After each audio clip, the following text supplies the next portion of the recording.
Broadcasting live from WOYK's downtown York studios, this is York's Local Sports Show. Talking local sports on York's local sports station. Welcome to Game Day with GameTimePA on Sports Radio 1350 WOYK. Welcome to Game Day, GameTimePA here on Sports Radio 1350. I'm Brandon Stoneberg alongside Zach Miller from our Hanover area and Christian Arnold from the York area. Once again, bringing you all the local high school coverage. York Adams League. A lot to talk about today. The York Adams lacrosse playoffs were in full swing. Chris and I were out there yesterday. We now know who will be championship for the boys and girls team. The girls had a very exciting Kennerdale-York Catholic rematch. They went to overtime earlier this year. York Catholic Red Lions, a very thrilling, high-scoring potential game on the boys' side. We'll touch on that in the next segment. There were 4 no-hitters in one day in baseball and softball for the York Adams. We'll count 3.5. One was a 3 anyone, so we'll give them half for that one. Maybe like 3 1/3. 3 1/3 of no-hitters. The baseball playoffs are set. Zach put up the brackets on Twitter today. What is it? Northeastern, Eastern, Dallastown. It'll be Northeastern against York Catholic and Dallastown against Eastern York. And we should have a softball bracket tomorrow, I would think. I think there's just one more division that's got to get locked up. Baseball. There's some very interesting matchups. Like Dallastown Eastern. Yeah, that's why the league playoffs are probably my favorite time of each season, just because there's districts are fun, but there's teams that we haven't really seen. But the league playoffs kind of offer a chance for us to see very unique matchups that otherwise wouldn't happen too often. So, yeah, and last year they matched it up Division 4 against Division 3 and 1 against 2, which had been teams that had already played each other during the year. This year we get 1 against 3 and 2 against 4, teams that I don't think any of these teams have played each other yet. So no matter what, we're going to get some good, intriguing matchups we haven't seen before. It was a very intriguing, especially that Dallastown Eastern one sounds very intriguing with the way Dallastown's been pitching with Parker and Hamburger against Easterns. Yeah, that could be a pitching duel. Yeah, that could be like a 10-inning, 1-0 game. We'll also preview that a little bit later in the show. Some wrestling news, though, quickly. I know how big wrestling is around here. Zach, update us on the Chance Marsteller situation. Yeah, Chance Marsteller, the 4-time undefeated state champ from Kennerdale, obviously was a pretty big deal when he was here. He went to Oklahoma State for a couple of years. He redshirted the first year, wrestled a little bit for that powerhouse program at the beginning of the year before things didn't go so well for him. He is transferring to Lock Haven, we found out yesterday. So that he's coming back to Pennsylvania. And come into kind of a smaller program. I think he'll have a chance to wrestle at pretty much whatever weight he wants, probably. I know he was forced to wrestle at 157 at Oklahoma State because their 165-pounder is literally the best in the country, even though he's not going to be back next year. He won a national championship last season. So, yeah, Marsteller coming back to PA, probably going to get a chance to wrestle at his weight. Probably a better situation for him. We'll definitely see how that goes, though, because I know people had a lot of high expectations for him going to college.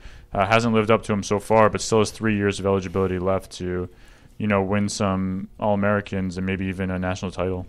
Yeah, and like you said, people were expecting probably a little bit more. I mean, he never lost at Kennerdale. People were calling him the best high school wrestler ever in Pennsylvania. Which is, in Pennsylvania, that's a lofty expectation. Exactly. Once you get out of Which here. is why I was surprised in the first place that he redshirted. I feel like if you're that good coming in, a redshirt seems a little bit odd. But redshirting in wrestling is pretty common. Especially at a program like Oklahoma State. Marsteller is great, but, they had 2 national champions this season. They have a lot of guys there. So you sometimes want to have the redshirt year, let a guy get acclimated to college. You still most likely have someone very, very good in your lineup, and then you still get an extra year out of them in the long run. So that's the strategy with a lot of wrestlers, even very good ones. Well, we'll be interested to see how he does it at Lock Haven, coming back home to Pennsylvania. Maybe the comfort of being back in Keystone State will let him get back to his full potential. And it'd be nice to see him to get back to that. You don't want to see a guy just flame out for a few years after having such a great high school career and having such a talented potential, I guess. Game balls, guys. Who do you guys got? Christian, you're up first. You were at Redline yesterday for one of the semifinal boys, one of the semifinal girls. Correct. Yeah. I got to give a game ball to Dorian Faster for Susquehannock. Had 5 of their 9 goals. Really did a lot of the work early on to help carry Susky when the game was pretty close, and it really came down to in the second half. just Red Lions starting to focus a bit more on him, try and shut down his scoring, and that kind of became a bit of their game plan in the second half. So obviously, when a team has to do that, you're obviously a very good player on the field. Also, got to give game balls to Sam Edmig and Jack Gemmel. Each had three goals in the Red Lion win. Obviously, a big one as well. Get a little redemption after a late overtime loss in the regular season late in the year. So everyone was pretty stoked, and you could tell just by the emotion on the field after that win that they were pretty happy to have beaten Susky. Yeah, both are pretty solid teams. I think these were the two that I put at the top of the rankings in the preseason. Susky started off kind of cold, then heated up later on. But yeah, Faster's a great talent. He had DeVincent with him this year. They put up huge numbers together. They'll still go to districts. Red Line on the other side, they're a very high-scoring team. They had a great goalie this year, Matt Hale. They have a great defender in Alex Keogh. Yeah. And then Emig and Gemmel are two of the top probably 4 offensive players in the league, and they both wear yellow and black. So Red Line's in pretty good position. They'll get the upstart. York Catholic Fighting Irish next. Speaking of York Catholic, I'll give my game ball to Eli Doyle for York Catholic. 5 goals in their win over Central. This is the second time in a week they've beaten Central. So York Catholic, who finished 8th in the league last year, is now going to the York Adams title game. Eli Doyle had 5 goals, and one of them, his teammates all just kind of looked around like, did that actually happen? I mean, he was pinned to the ground, somehow spun out of it like a wrestling move, and then just like a one-handed shovel shot into the back of the net. I don't know how he did it. I had to watch it a few times on video, but it was a heck of a goal, and all of his teammates just kind of looked around like, what did he just do? We've seen a couple of those kind of goals this year, too. Yeah, and he had the game winner in overtime against Central the first time, and then had the Sports Center highlight reel play this time, and had 5 goals in their win. So I'll give one to him. York Catholic girls also got the win yesterday. They beat Red Lion. Anna Linthicum gets a game ball for 5 goals. Lauren China, 4 goals. Lauren Kina, 4 goals. It's spelled like China, but it's pronounced Kina, I learned. And Amanda Tufano had 3 goals, so 12 goals between the 3 of them. And then their defense held Red Lion to 3 or 4 goals, and Red Lion's one of the highest scoring teams all season. So York Catholic girls love that under 8 thing. They want to hold every team under 8, and they've did it every game except for one this year. So they've done pretty well. But so the boys' side, we're set up Red Lion, York Catholic. Girls' side, York Catholic, Kennerdale, and a rematch of their overtime game. So we'll talk more about that. But those are my game balls. Zach, you're up next. Who you got? Yeah, you guys got lacrosse covered, so all hands on baseball and softball over here. Nick Parker for Dallastown, Connor Miller for Susquehannock, and Cassie Rickroad for DeLone Catholic. All through no-hitters on Monday, all on the same day. They've all had very good seasons, and we're continuing it, and seem to be right in form as we head to the postseason for those sports. It's the last week of the regular season this week. Some teams are already done. Counties early next week. Districts start the following week. So we're, for some teams the season's already over, but for these teams, they're going to keep going for a few more games. And we'll get to the athletes of the week. On the girls' side, over 1,000 votes on the girls' side. The boys' side barely got 200, so the boys got to pick their stuff up. Come on, guys. The girls' side, though, the girl who finished in 4th out of 4 had 243 votes. The girl who finished in 1st had 304. So all 4 were separated by, what's that, 61 votes so far. So you're looking at me to do math, and that's just not happening. Who came in first? Michaela Welch, York Tech Track and Field. Senior won the 100 hurdles, 300 hurdles, and long jump as the Spartans defeated Littlestown on Tuesday. A pretty solid Littlestown team. Welch is the defending York Adams champ in a long jump. I'm sure we'll see her Friday at the York Adams, not invitational, championships held at Dallastown. Yep. Second place was Lindsay Keenan from York Catholic Lacrosse. Senior scored 5 goals, added an assist, and a 21-6 win over Chambersburg. The York Catholic Irish remain the only undefeated team in District 3 and hold the number 1 spot, and that continues after that. She also scored 7 goals in a win against Southwestern. And she was a winner of the prestigious Wendy's High School Heisman Award in 2015. I have to learn more about that. I don't know what that was, but that sounds pretty awesome. The boys' side, barely, not even 300 votes on the boys' side. That's not good, guys. Michael Andrews wins, though. York Catholic Tennis, the University of Pittsburgh bound senior won the York Adams Class AA singles crown with a 6-2, 6-3 win over his teammate, Alberto Bruno, on Monday. He finished runner-up in the event last year. Then he went on to districts this season as well. Second place went to Riley Hamburger, Dallastown Baseball. We've heard his name plenty this year. Senior threw a complete game, 4-hit shutout against Division I rival Spring Grove last Thursday, striking out 3, walking 1, and then threw a no-hitter last month against Southwestern. He's helped the Wildcats to the top of Division I standings, and as Zach said, they will be in the York Adams playoffs, taking on Eastern New York. I'm sure Riley Hamburger will have a start in that game. I would imagine he's getting the ball for that one. Guys, anything else before we head to the break? I think that's it. All right, when we come back, softball, lacrosse, tracks up first. We'll see you after the break. Sure, the Revolution Baseball Club owns this radio station, but let me take a moment to reassure you.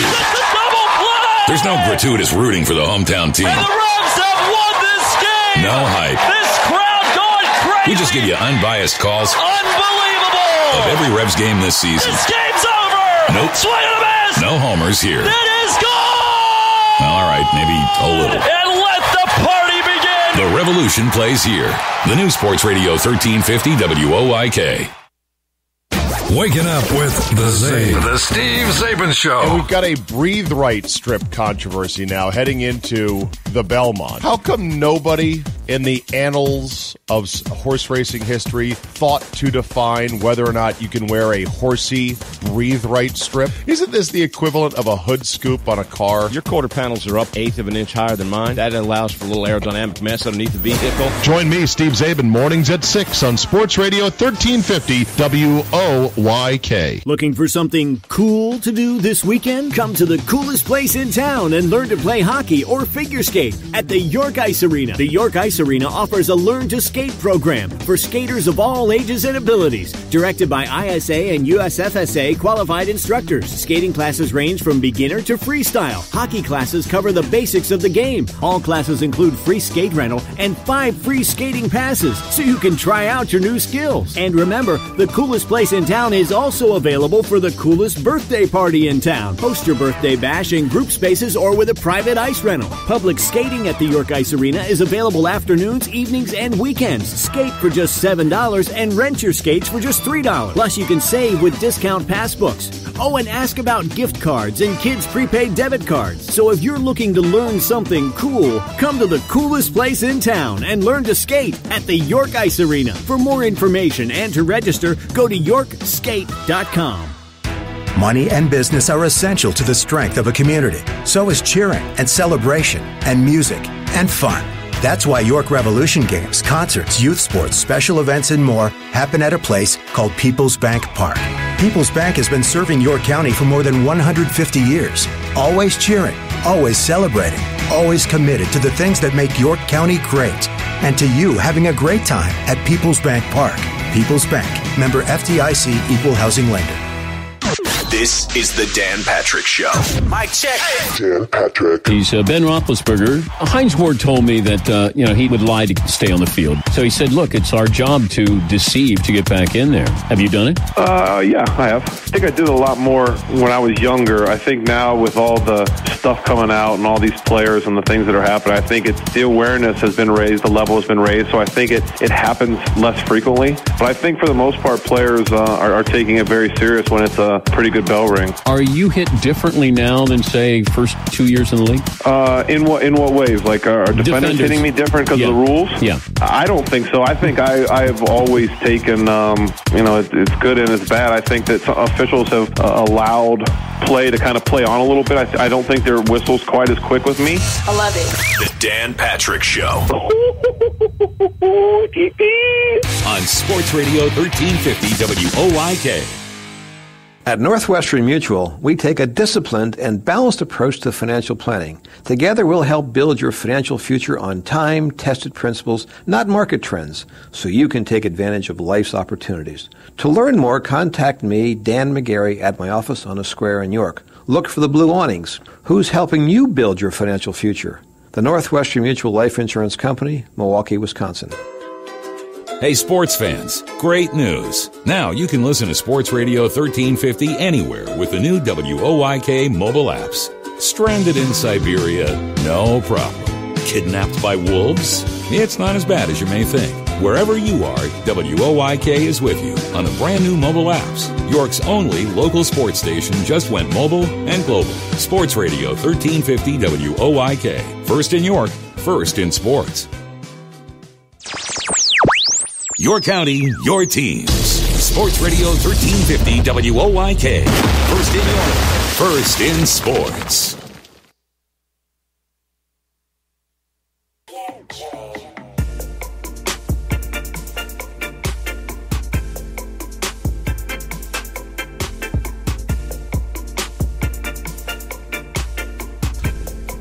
Welcome back. Game Day, GametimePA here on Sports Radio 1350.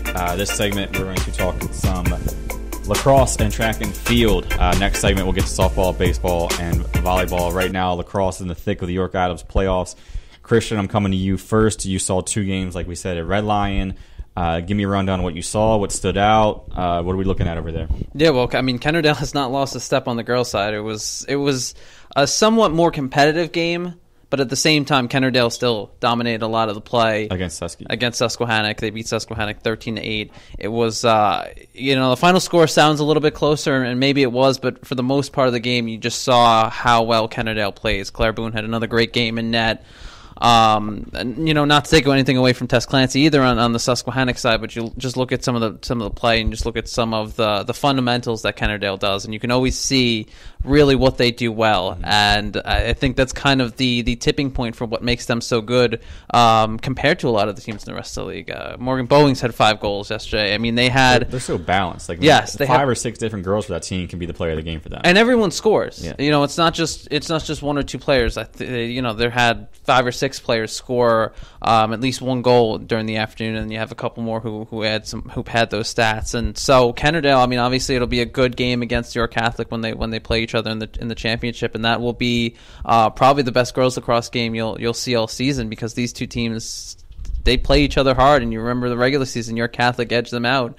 So I'm sure Kennerdale would like a little bit of redemption coming into that one. Yeah, that one was at Kennerdale. It took it to overtime. And again, York Catholic held Kennerdale to their lowest scoring game of the season, held them to 8 goals, which is what York Catholic does best.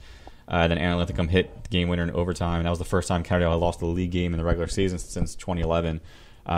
But yeah, a lot of people last year thought Kennerdale was just Morgan Day and a bunch of others, and that's not true. I mean, she had an amazing year, but right. I mean, they had Emmy Dressel and Claire Gamache and Jill Zimmerman and Morgan Bowings and Hannah Bracey. These are all very, very. You can see the talent level on that team. Not just obviously it stood out when Morgan Day was there because she was at such a higher level than everyone else. But you look at the team now; it's so evenly spread. They have that scoring, so it works out well for them. And obviously defensively, they're a very good team too. On the boys' side, Red Lion and Susquehannock, I think that was kind of the game. It was what you expected to be. It was a physical, tough game between two teams that there's a bit of history and a bit of a rivalry there, to say the least. I mean, like I said before, at the end of the game when they all ran onto the field, I mean, this was just to get to the championship game. They hadn't even won a championship yet. Just to see them run and kind of show that kind of emotion in a semifinals game was surprising. I think it really showed just how much emotion, how much heart both of these sides put into it. And I think everyone kind of remember on the Red Lion side, everyone remember that late game, late overtime loss to Susquehannock in the regular season. So I think they kind of came in there with that chip on their shoulder a little bit, knowing that they want to get a little bit of revenge. And just talking to Sam Emig after the game, you could tell that he was very pleased that his team could kind of get a win like that over such a tough opponent like Susquehannock on home field nonetheless too. Yeah, the benefit of being the 1 seed was they got to play a playoff game at home, which is pretty cool for them. But yeah, they got onto a very big roll mid-season, late season. I think they won 12 out of 14 at one point, and they were cruising. They felt like they were the top team in the league, and they were probably right. And then they caught Susquehannock at the end of a stretch where Red Lion was playing 8 games in 12 days. They were just exhausted. And Susquehannock kind of snuck up on them and got them. But yeah, Red Lion wanted some revenge. They got it, and now they have a chance to win the league title. They'll get York Catholic. Those two played a very, very good game the first time they met. So, obviously everything's a rematch because it's in the league, but two very good rematches. Absolutely. Set up for Thursday. There was some confusion. Some people at the game last night for some reason thought Susky was hosting. They're not. Central York's hosting the championships. Kennerdale York Catholic girls at 5:30. The boys game will follow sometime in that 7 to 7:30 window most likely, and that'll be the Red Lion. York Catholic, but York Catholic can sweep both. They can be the first school to sweep boys and girls in the same year, which would be pretty cool for them. And it'd also be a huge feat in girls lacrosse too, considering how dominant Kennerdale has been around this region for the last couple of years, or really for such a long time. And you look at just how good York Catholic is. It really will be a very entertaining Thursday championship game. Yeah, York Catholic had a kind of surprise run 2 years ago to win the league title, but that's the only time. It's been Kennerdale 6 out of the last 7 years, and the one other one besides that was York Catholic. So again, one of those two teams are going to win, but we'll see if York Catholic can get it done. Their game yesterday, they just dominated from start to finish. I mean, Red Lion's a good, young, up-and-coming team, but they're just not quite in that same level as York Catholic. Yeah, York Catholic and Kennerdale were just in a different planet this year compared to the rest of the league. Susky was kind of right there. Right. But Red Lion, and the drop off after that was kind of significant.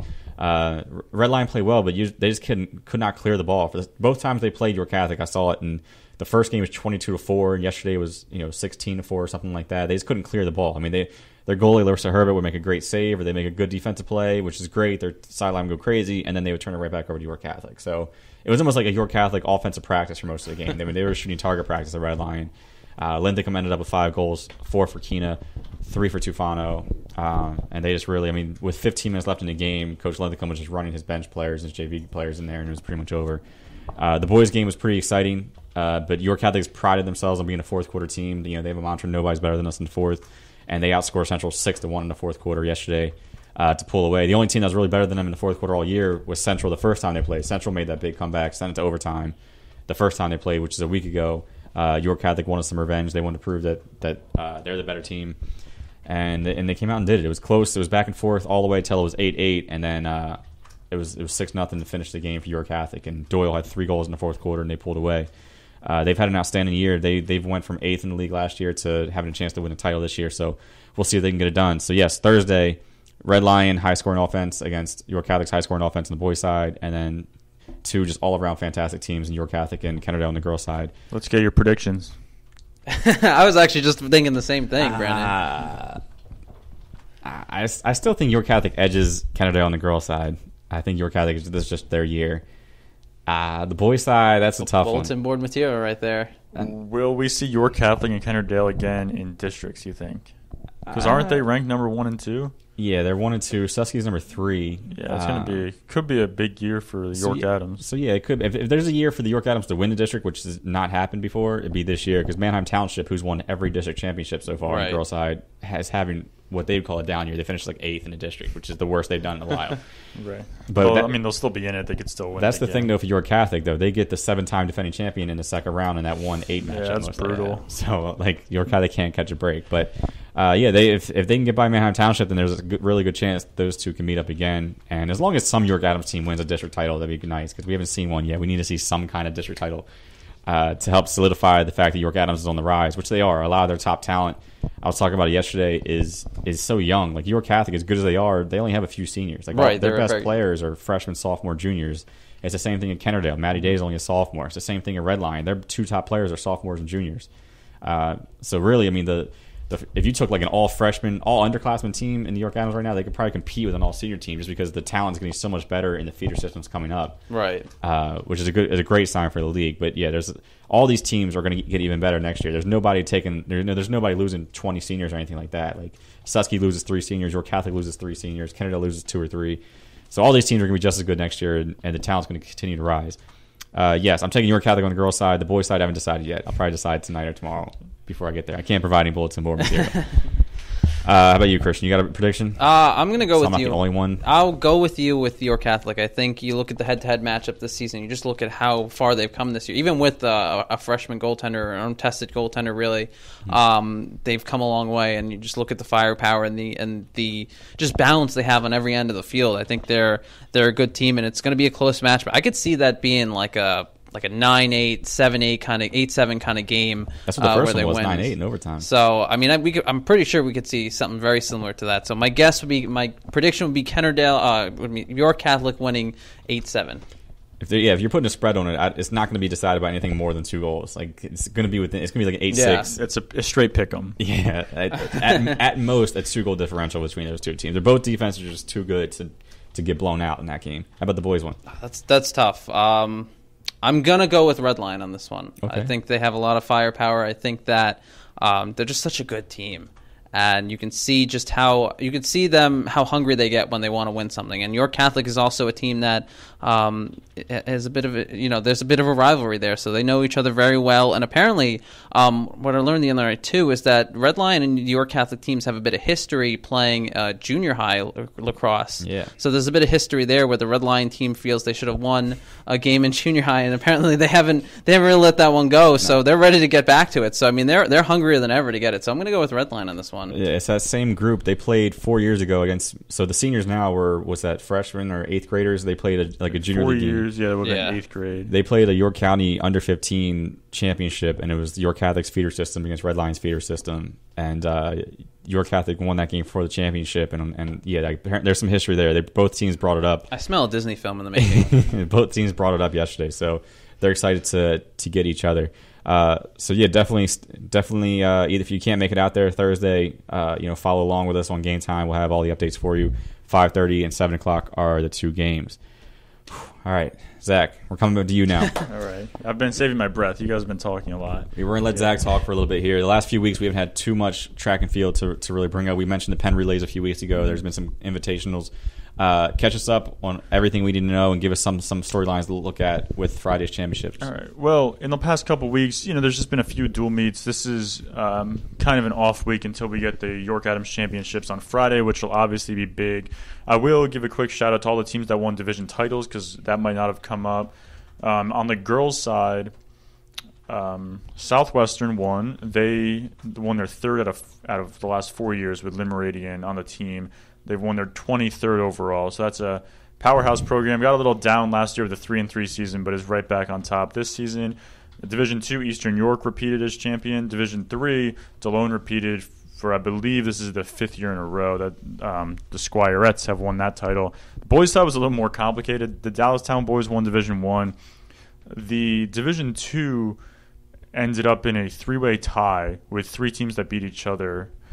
York Suburban, Eastern York, and Gettysburg. Gettysburg won it outright last year. And then we also had a split in Division 3 between York Tech and Littlestown, and their dual meet against each other actually ended 75-75.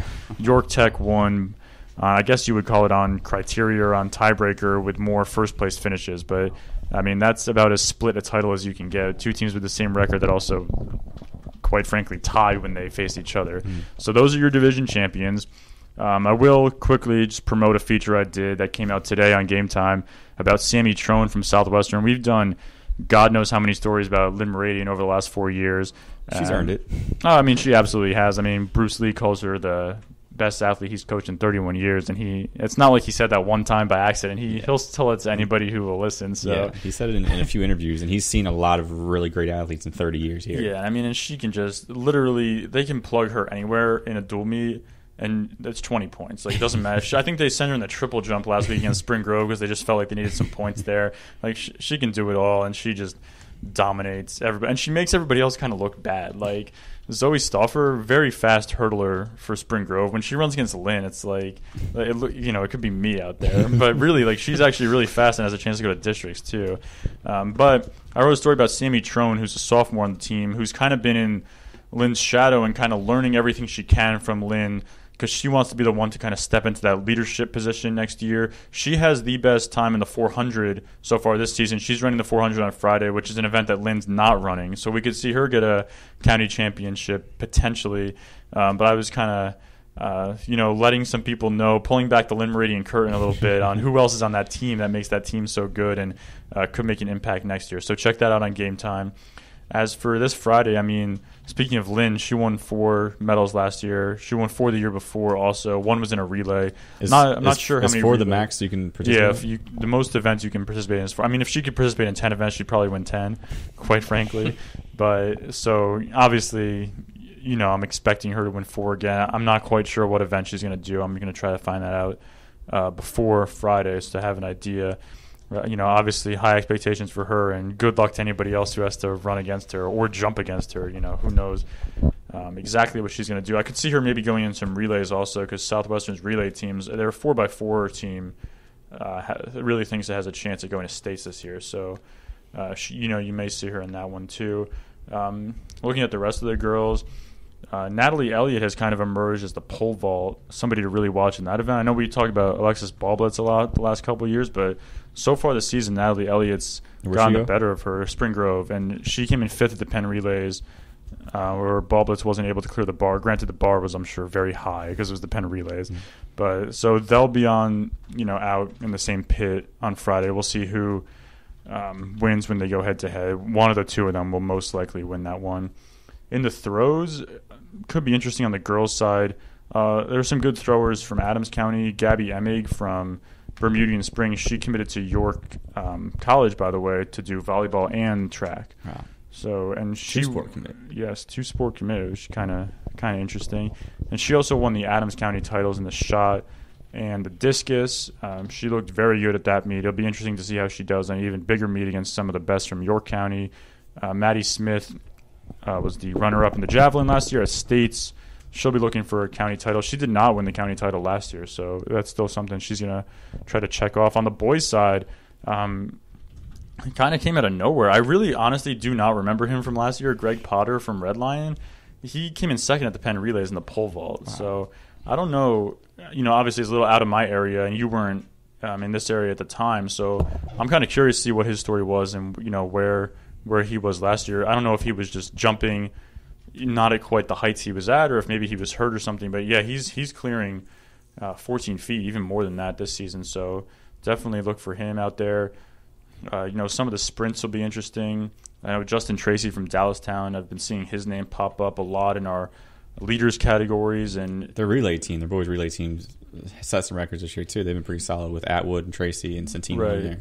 So yeah, I mean, I'll be excited to see him. I haven't seen him this season either, to see what he can do. You got other guys like Tavian Dorsey from DeLone, a lot of fast sprinters that'll be looking for titles in the 100 and 200, which are always probably the two most fun events to see, the two most exciting. So, really a lot of names to watch. I can't go through every single event and every single person, but yeah, obviously a lot of good names to watch for. And follow me and Brandon on Twitter to see who comes away with county titles. And obviously the season doesn't end there. Well, it might for some, but for some, times you get at counties can get you into districts. So it's not just about who wins these events. It's also, about times and, depending on if you're class 3A or class 2A, you might be able to get yourself into districts or get a better seed. And yeah, like Zach said, follow us on Friday. Starts at 3:45 at Dallastown. If you can't make it out there, follow us on. We'll have updates on GameTimePA and on Twitter. Zach and I will be out there covering the boys and girls action. See who brings home some gold. Guys, that was a fantastic segment. You ready to go to break? We're going to come back. We're going to talk some baseball, volleyball, and softball. We'll see you after the commercial.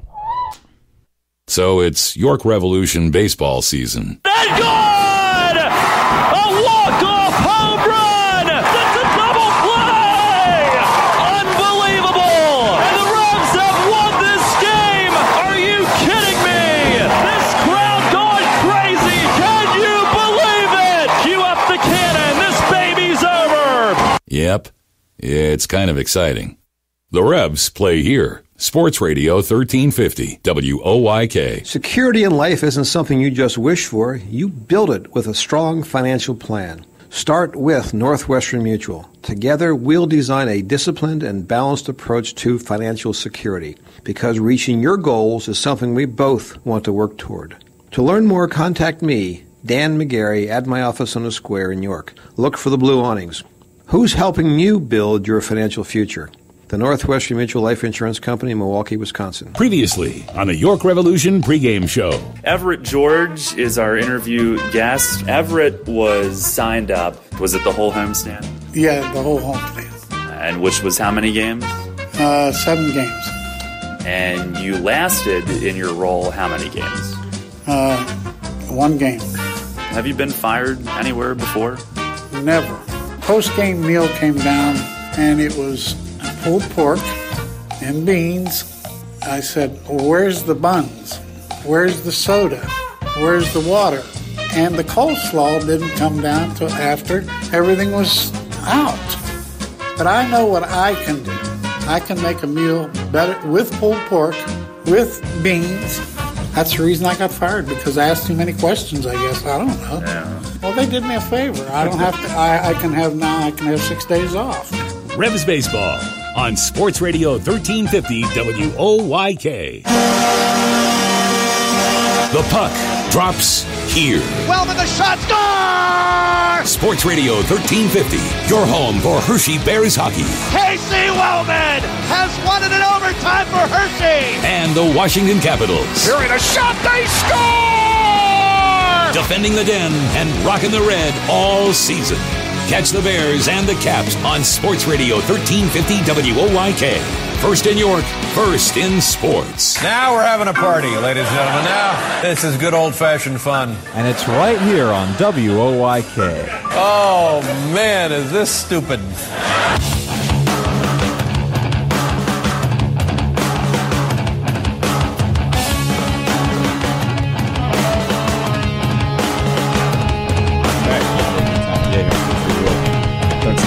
Back. We're talking softball, baseball, and volleyball a little bit this segment.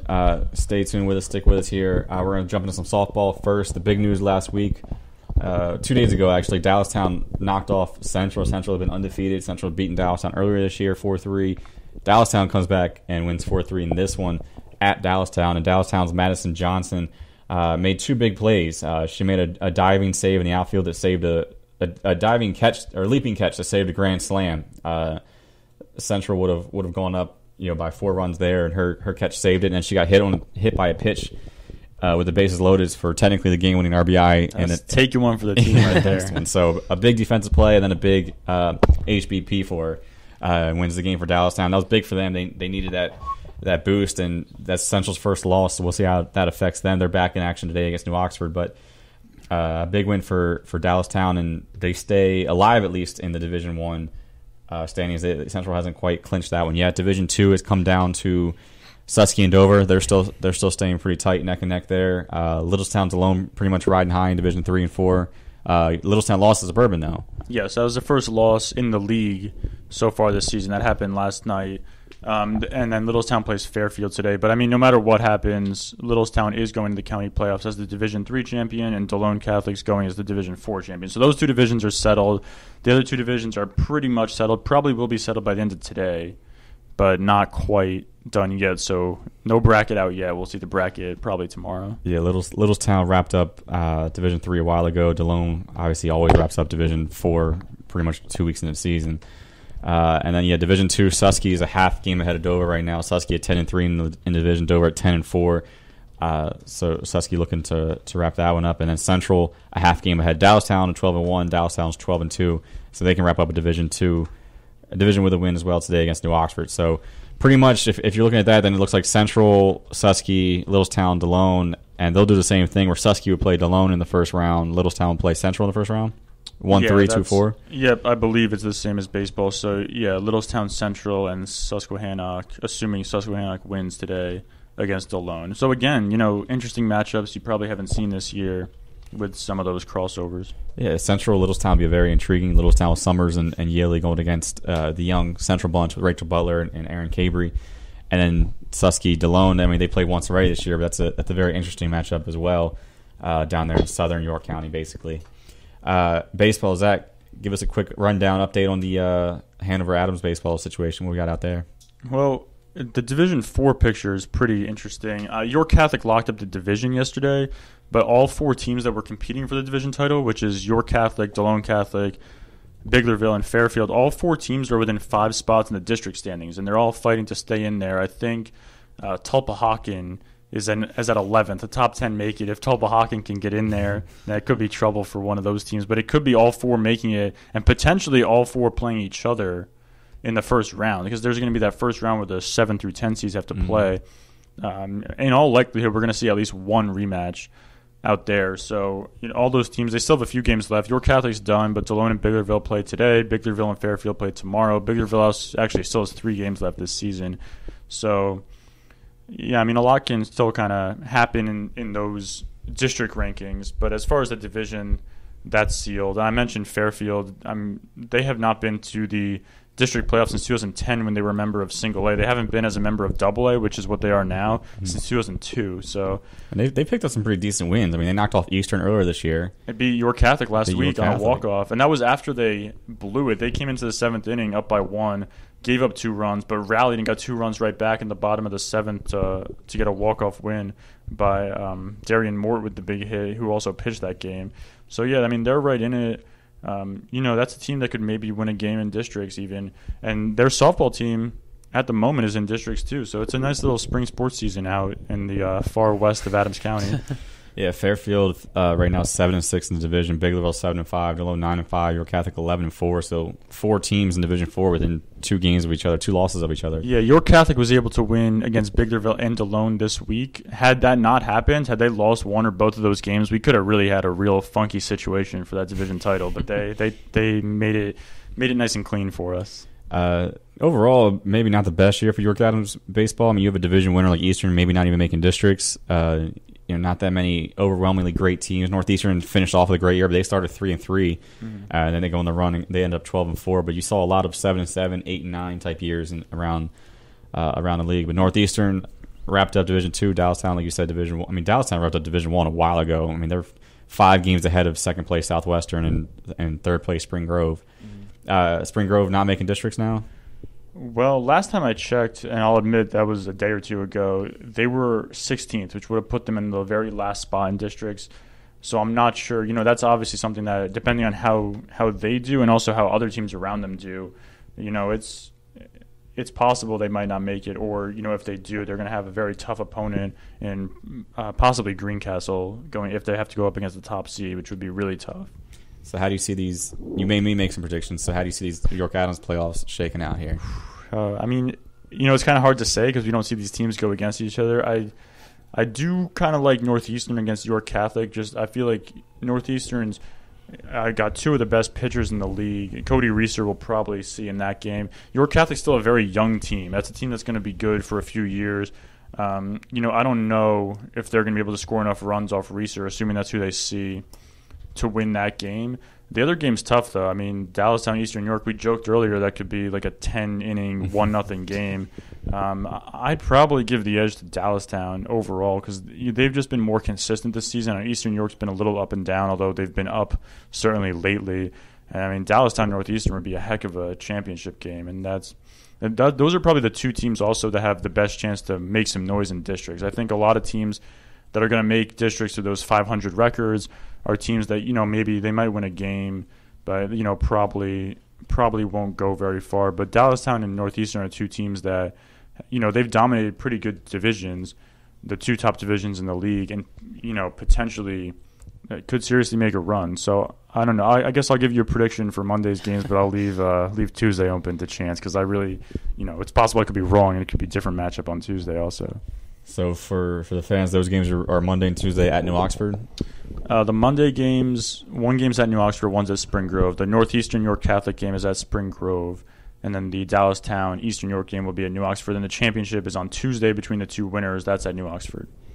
All right. We'll talk a little bit volleyball. Christian, you have a huge game to go to tomorrow, correct? Yes, absolutely. The Central Northeastern game, obviously the biggest game on the calendar for volleyball fans. The 2 heavyweights in the league. It should be a great matchup. Obviously, these 2 teams, Northeastern, obviously the perennial favorite every year in and year out, just because of how good they are, how many talented players they are. Having Reese Devilbiss on the roster is obviously an added bonus. And then anytime you have an Ohio State commit hitting for you, I think you're doing all right.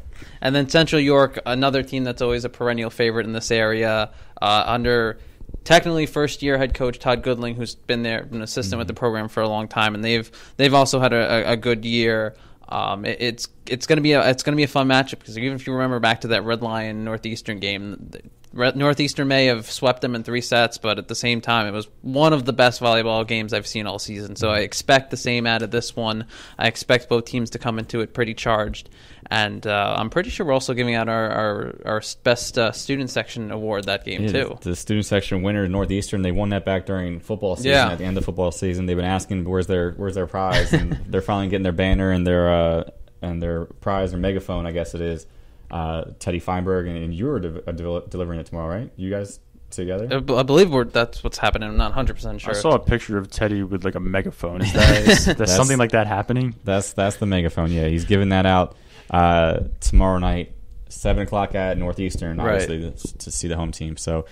Again, stay tuned for that one. Tomorrow and Friday are just packed with action. It's great. And then you have the championship games, the lacrosse championship games tomorrow. There's championships Friday. So much baseball going and on. softball Monday, Tuesday also. It's a fun little 4-day stretch. Yeah, the next couple of days are going to be huge. Stay tuned to Game Day. Game Time. We're going to have all the action for you starting tomorrow with that. Starting tonight, our guy Matt Alpone's out there at Adams County. I almost forgot about him. He's seeing New Oxford, Spring Grove girls lacrosse, which has been postponed twice. And yesterday or 2 days ago, I believe, because of a bomb threat or something like that in New Oxford. Yeah, that's what happened yesterday. I really don't know what came out of that, but I guess you said they're playing today? They're playing today. Okay. And before that, it got postponed because of rain. So this is the third time they've tried playing this game. And third time's a charm, hopefully. We're already halfway through the playoffs. We're still I saw him tweet that, and I actually had to go look on the schedule because I thought it was a mistake or like an old tweet that just happened to get pushed through now, and sure enough, it's not. But yeah, he's out there for one last. I wonder, will that count toward the district standings? Yeah, everything until I think today or tomorrow counts toward district standings. Okay, but not league playoff games. I think those are exempt from it. Yeah, okay. That should be done. But so get it in just in time. Yeah, basically readying her competitor stats a little bit more. add to her league total. The coaches chose her as the player of the year. They chose Laura Silver from Southwestern as the goalie of the year. Besides those two, a lot of York Catholic Kennerdale selections and Sussex selections mixed in there.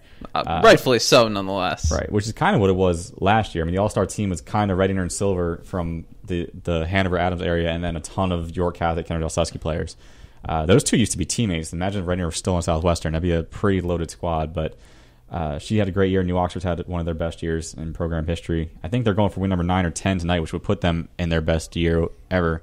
Yeah, and they're looking at districts for sure. So we'll at least have one team from the Hanover Adams area in districts. That's what they wanted. Southwestern almost made it. Southwestern's schedule was pretty tough, and they're a young team. But follow Alabama tonight for that. Tomorrow, Christian will be at the boys volleyball for you. Number 1 versus number 2 in the league play each other. I will be at the lacrosse championships, 5:30 and 7 o'clock. Friday, Zach and I will be at track and field. Monday and Tuesday, we'll have the baseball, softball action for you. Not sure who will be there yet, but we'll figure that out and let you know. All right, we're going to head to the break. We're going to come back for a few more minutes and wrap up the show. See ya. Looking for something cool to do this weekend? Come to the coolest place in town and learn to play hockey or figure skate at the York Ice Arena. The York Ice Arena offers a Learn to Skate program for skaters of all ages and abilities, directed by ISA and USFSA qualified instructors. Skating classes range from beginner to freestyle. Hockey classes cover the basics of the game. All classes include free skate rental and 5 free skating passes, so you can try out your new skills. And remember, the coolest place in town is also available for the coolest birthday party in town. Host your birthday bash in group spaces or with a private ice rental. Public skating at the York Ice Arena is available afternoons, evenings, and weekends. Skate for just $7 and rent your skates for just $3. Plus, you can save with discount passbooks. Oh, and ask about gift cards and kids' prepaid debit cards. So if you're looking to learn something cool, come to the coolest place in town and learn to skate at the York Ice Arena. For more information and to register, go to yorkskate.com. Spring is here, and Cannonball Charlie has his ammunition. Here he swings and hammers it. Watch this one go. It's a game winner. York Revolution baseball is back. It's deep. It is gone. A high drive deep down the left field line. It is gone. A walk-off. Take that, every other team. The new Sports Radio 1350 WOYK. Turn this on. The Rich Eisen Show. He is unbelievable. Rich Eisen. Let's go to the phone lines. They are lit. Catherine in South Carolina. Can I help you? Yes, I am having emotional distress. I'm going to sue the Jones family. Don't. This is crazy. It's the most stupid, idiotic thing. The Jones are screwing this up. And I am sick. I've left work. I'm nauseous. He's strung us out on DeMarco. Well, what about the idea that anybody could run behind that offensive line? Catherine, you don't buy that one? DeMarco is family. He and Tony and Jason do everything together. He's family. I just started to be a Cowboys fan again, and happiness has just plunged to despair. What the Jones has done to my emotional state, they should be sued. Don't go litigious on me here, okay? This is the Rich Eisen Show. Sports Radio 1350 WOYK. First in York, first in sports. Bill Raftery from CBS Sports, the man who gave us the expression, onion.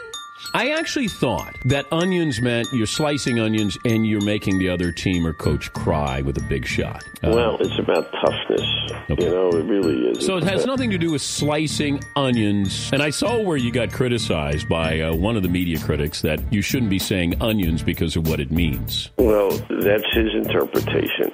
It's just, I just think it's just somebody that these kids respond in the most difficult of moments and step up, and it's something that will be chronicled the rest of their lives. And what's your wife say when you say, you know what, I say onions? I wish you had them. She said that she wishes you had onions? Patrick from 3. On Sports Radio 1350 WOYK. First in York, first in sports. I drink from the keg of glory, Donna. Bring me the finest muffins and bagels in all the land. Sports Radio 1350 WOYK. Certifiably better than muffins and bagels. It's going to be an unbearable day.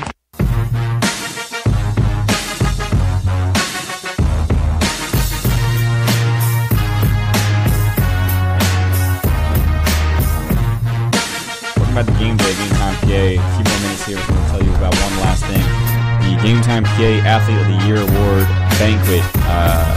First time we're doing this. This is a new thing we got going this year. Very exciting. We have a Super Bowl, 2-time Super Bowl champion is going to be in the house. John Kuhn. I didn't even realize he won one with the Steelers. He was like a practice squad guy. I was just thinking in my head, like, when else did the Packers win besides when Brett Favre was there? He got one with the Packers and one with the Steelers. So 2-time defending Super Bowl champion, also a Ship grad and a Dover area football grad is going to be there. He's going to give a speech. He's going to deliver the keynote speech at the banquet, and he's also going to crown our players of the year from each sport. We're going to have every All-Star, first-team All-Star from every sport this year in attendance. I mean, they're thinking attendance is 600-700 plus at this thing, but tickets are on sale. Yeah, we have not announced our players of the year for each sport. I don't know if people noticed that, but we'll be announcing them that night. I'm assuming they're going to get some kind of award, and we also have a few other awards to give out too, which should be a little bit of a surprise. Yeah, we'll have some surprise awards to give out. Everyone's going to be there. It's going to be a great time. You get that many great athletes and personalities together. John Buffone, our guy from Lancaster, is going to kind of be the MC of the evening.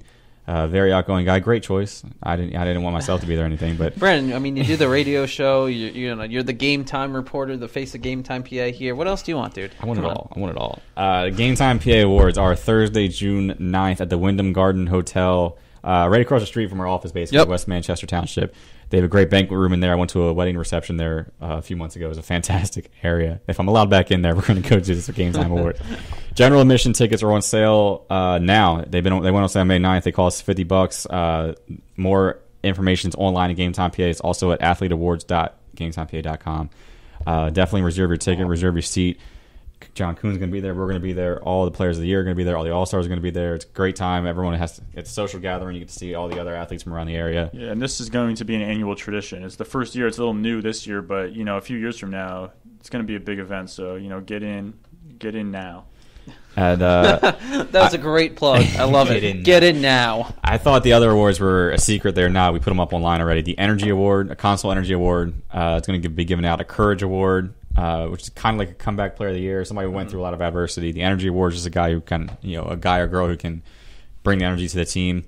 A Male Athlete of the Year, just over every sport, and a Female Athlete of the Year over every sport. And then each individual sport will have a Player of the Year for all 22 sports. A lot of awards to hand out, but it's going to be fun. A lot of awards. It'll be like the Oscars. I'm thinking it'll be like the ESPYs for Game Time. That'd be pretty cool. I thought we were going to hand out one for every sport, but that would take too long. So I think we're going to kind of give those out separately. I think the only ones we're actually presenting with a speech and all that is with the Energy Awards and stuff like that. Okay. So I'm not sure. Clearly, we're still a little unsure of the details, but it's going to be fun. It's going to be a good time. It'll be a good time. It's our first time. So go online, get tickets, go online. Stay tuned for Thursday, Friday, Monday, Tuesday action. We got a ton of playoff stuff coming up. Great stuff. Check us out. Stay tuned and come back again next week for our next radio show. Christian, thank you for joining us. He's off to York College to cover some lacrosse stuff, I believe. Zach, thank you for joining us. No problem. He's going to start preparing for Friday track stuff. We'll see you next week. Thanks for tuning in. First in York, first in sports. Your only local sports station. The new Sports Radio 1350, WOYK, York, Pennsylvania.